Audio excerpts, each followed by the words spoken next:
ప్రభువైన యేసుక్రీస్తు నామములో మీ అందరికీ హృదయపూర్వకమైన వందనాలు. ఈ మా కార్యక్రమాలు వీక్షిస్తున్న మీకు మాత్రమే కాక ఇతరులకు కూడా షేర్ చేసి ఈ ఛానల్స్ని సబ్స్క్రైబ్ చేసుకోండి. ఎందుకంటే దైవ సన్నిధి, దేవుడు మాటలు ఇవి. దేవునితో నిబంధన మనం చేసుకోవలసిన వారమై ఉన్నాం.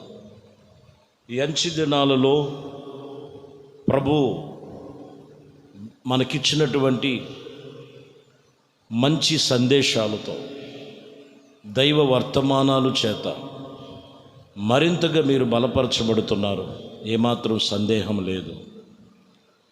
పరిశుద్ధ గ్రంథములో మొదటి తిమోతికి రాసిన పత్రిక 2వ అధ్యాయము 10వ వచనాన్ని చదువుతున్నాం. దైవభక్తి గలవారమని చెప్పుకొను స్త్రీలకు తగినట్లుగా సత్క్రియల చేత తము తాము అలంకరించుకొనవలెను. దైవభక్తి గలవారమని చెప్పుకొనుచు స్త్రీలు తగినట్లుగా సత్క్రియలు చేత తమను అలంకరించుకోవాలి. సంఘము స్త్రీతో పోల్చారు. సంఘములోకి వచ్చేటువంటి స్త్రీలు కూడా ఈరోజు మనము గమనించాలి. ఆత్మ సంబంధమైన అలంకారము కంటే పైపైన కనిపించే అలంకారాలు ఎక్కువ ఉన్నాయి. కొంతమందిని చూస్తే వీళ్ళు లోకస్తులా, దేవుడి పిల్లలా? లోకస్తుల్లాగా వాళ్ళ వస్త్రధారణ,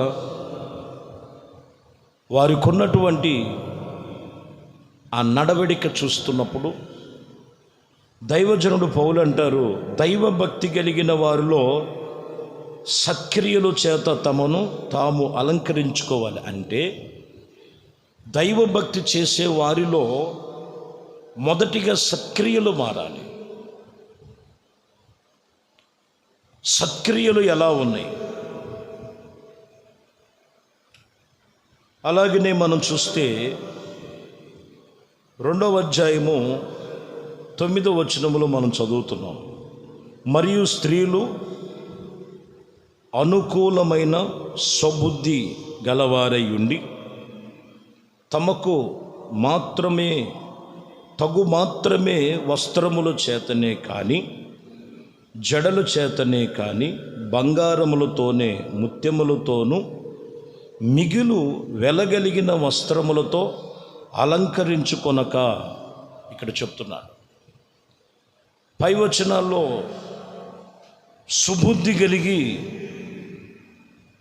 తగుమాత్రము వస్త్రములు ధరించుకొని బంగారముతో కానీ, ముత్యములతో కానీ, మిగులు వస్త్రములతో అలంకరించుకొనక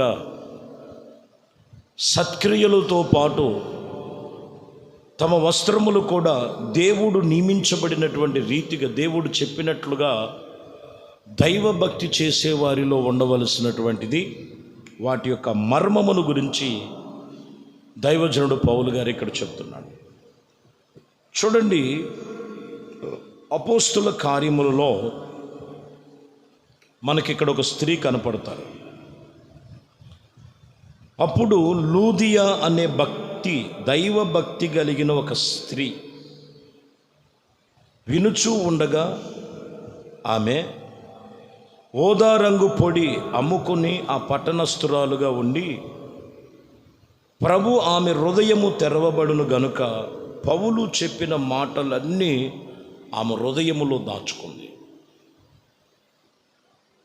ఆమె హృదయములో దాచుకుంది. ఈరోజు మనం గమనించినట్లయితే పైపైన భక్తి కాదండి. లూదియాలో ఉన్నది ఎంతో దైవభక్తి కలిగి దైవజనుడు చెప్పే మాటను తమ హృదయములో ఉంచుకొని ఆమె తమ సత్క్రియలను తమ సత్ప్రవర్తన మార్చుకొని దేవుని యందు ఎంతో దైవభక్తి కలిగి నడుచుకున్నట్లుగా వాక్యం ఇక్కడ చెప్తున్నటువంటి మాట. ఈరోజు వాక్యమునకు హృదయమును తెరవబడినట్లుగా ఎంతమంది హృదయానికి దేవుని వాక్యానికి చోటిస్తున్నారు? వారెవరో అలంకరించుకున్నారు, వీరెవరో అలంకరించుకున్నారు. అసలు మనం ఎలా ఉండాలి? దైవభక్తి చేసేవారి యొక్క సత్ప్రవర్తన ఎలా ఉండాలి? దైవభక్తి చేసేవారి యొక్క వస్త్రధారణ ఎలా ఉండాలి? అలంకారం ఎలా ఉండాలి? హృదయమునకు మనకు కావాలండి. ఉపదేశము చేత మనం కట్టుకొని ఆ వాక్యం అనే ఉపదేశము చేత మనల్ని మనము సరిచేసుకోవలసిన వారమై ఉన్నాము. గమనించండి. 2 తిమోతికి రాసిన పత్రికలో 2వ అధ్యాయం 5వ వచనంలో చూస్తే, మరియు జట్టి అయిన వాడు పోరాడినప్పుడు నియమము ప్రకారముగా పోరాడుటకుంటే వారికి కిరీటము దొరకదు. చూసుకోండి, పోరాడువాడు నియమము ప్రకారముగా పోరాడాలి. అంటే దైవభక్తి విషయములో తీసుకోవలసిన జాగ్రత్తలుగా మనం తీసుకొని మనం పోరాడుతున్నది శరీరులతో కాదు, అంధకారపు చీకటి సంబంధులకు దురాత్మ సైన్యములతో పోరాడుతున్నారని గుర్తుంచుకోవాలి. కాబట్టి మనము పోరాడుచున్నది నియమము, ఒక భక్తి కలిగిన నియమము ప్రకారంగా పోరాడాలి. అప్పుడు వాళ్ళకి లాభసాధకంగా ఉంటుంది, వారికి కిరీటము దొరుకుతుందని వాక్యం ఇక్కడ చెబుతున్న మాటలు. ఎందుకంటే దానియేలు గ్రంథములో 6వ అధ్యాయము 22వ వచనములో మనం చూస్తే,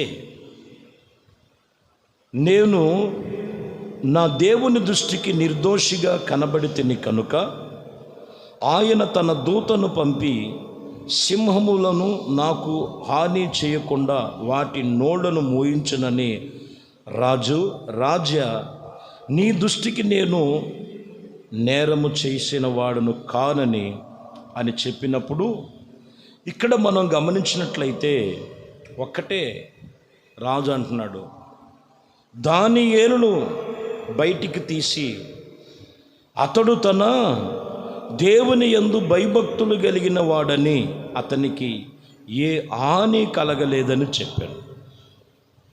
దానియేలులో ఏమున్నదండి? అతడు దేవుని యందు భయభక్తులు కలిగిన వాడని తెలుసుకొని రాజా చెప్తున్నాడు. రాజుకు కూడా రిప్లై ఇచ్చాడు, ఎందుకంటే నేను నిర్దోషిని,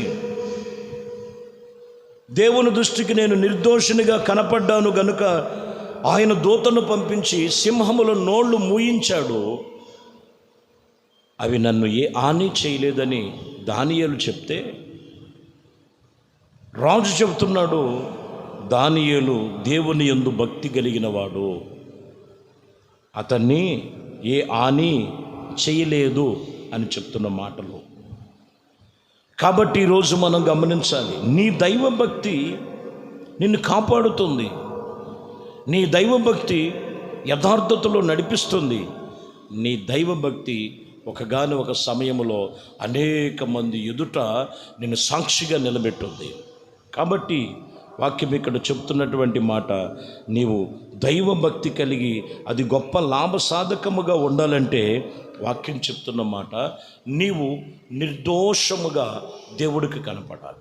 దేవుడు చెప్పినట్లుగా నువ్వు నడుచుకోవాలి, దేవుడు చెప్పినట్లుగా నువ్వు ప్రవర్తించాలి, దేవుడు చెప్పినట్లుగా నీ వస్త్రధారణ ఉండాలి, దేవుడు చెప్పినట్లుగా నువ్వు చేస్తున్నటువంటి భక్తి జీవితం ఉన్నట్లయితే ఏ హాని నీ మీదకి రానివ్వడైనా ఆయన కృపలో నిన్ను స్థిరపరుస్తాడు. ఏబు గ్రంథములో మనం చూస్తే 4వ అధ్యాయము 6వ వచనములో మనం చదువుతున్నాం, నీ భక్తి నీకు ధైర్యమును పుట్టించును, నీ భక్తి నీ ధైర్యము పుట్టించును, నీ యథార్థత నీకు ఇదిగో నిరీక్షణ నిరీక్షణ నిరీక్షణ నిరీక్షణ కలుగు చేయను. దేవుని వాక్యము చెబుతున్నటువంటి సత్యం ఇదే. ప్రియమైన దేవుని బిడ్డలారా, లేఖనములు సెలవిచ్చినటువంటి మాటల ప్రకారముగా నీ భక్తి నీకు ధైర్యము పుట్టించుద్ది, నీ భక్తి నిన్ను నిర్దోషునిగా చేస్తుంది. నీ భక్తిని నువ్వు ఆధారం చేసుకొని దేవుని యందు నిబంధన కలిగి నువ్వు జీవించాలి. నిర్గమకాండములో 18వ అధ్యాయం 21వ వచనాన్ని మనం చదువుతున్నాం. 18:21 నువ్వు ప్రజలందరూ సామర్థ్యతము కలిగి దైవభక్తి సత్క్రియలు కలిగి, ఇదిగో నీవు కలిగినటువంటి ప్రతి విషయములో లంచగొండవి కాక మనుషులను ఏర్పరచుకొని 1000 మందికి ఒకరిగాను, 100 మందికి ఒకరిగాను, 50 మందికి ఒకరిగాను, 10 మందికి ఒకరిగాను మీరు నియమించవలెనని దైవజనుడు మోషేతో చెప్తున్నారు. ఇక్కడ ప్రజలందరూ నువ్వు సామర్థ్యత కలిగిన వారిని, అనగా దైవభక్తి కలిగినటువంటి సత్క్రియలు కలిగినటువంటి వారిని ఏర్పరచుకోమని చెప్తున్నాడు. ఈరోజు మనం ఏర్పరచుకొని దేవుడి సన్నిధిలో నియమించబడినట్లుగా ఎవరు నియమించబడుతున్నారంటే దైవభక్తి కలిగిన వారినే, దైవభక్తి కలిగిన వారినే. కాబట్టి ప్రియమైన దేవుని బిడ్డలారా, దైవభక్తి కలిగినటువంటి నీవు ఆత్మ సంబంధమైనటువంటి దేవుని వాక్యమును బట్టి నీ క్రియలు, నీ సత్క్రియలు సరిచేసుకొని అప్పుడు అది నీకెంతో గొప్ప లాభసాధకముగా ఉంటుందని దేవుని వాక్యము చెబుతున్నటువంటి మాట. కాబట్టి ఈరోజు నువ్వు వింటున్న వాక్యములో స్త్రీ అయినా పురుషుడైనా సంఘానికి చెందిన వారిలో సత్క్రియలు మారాలి. లూదియా వలె దేవునికి హృదయమునిచ్చి, దేవుడి వాక్యానికి హృదయం ఇచ్చి వాక్యమును బట్టి మనం సరిచేసుకునే ఆత్మ సంబంధముగా నడుచుకోవాలి.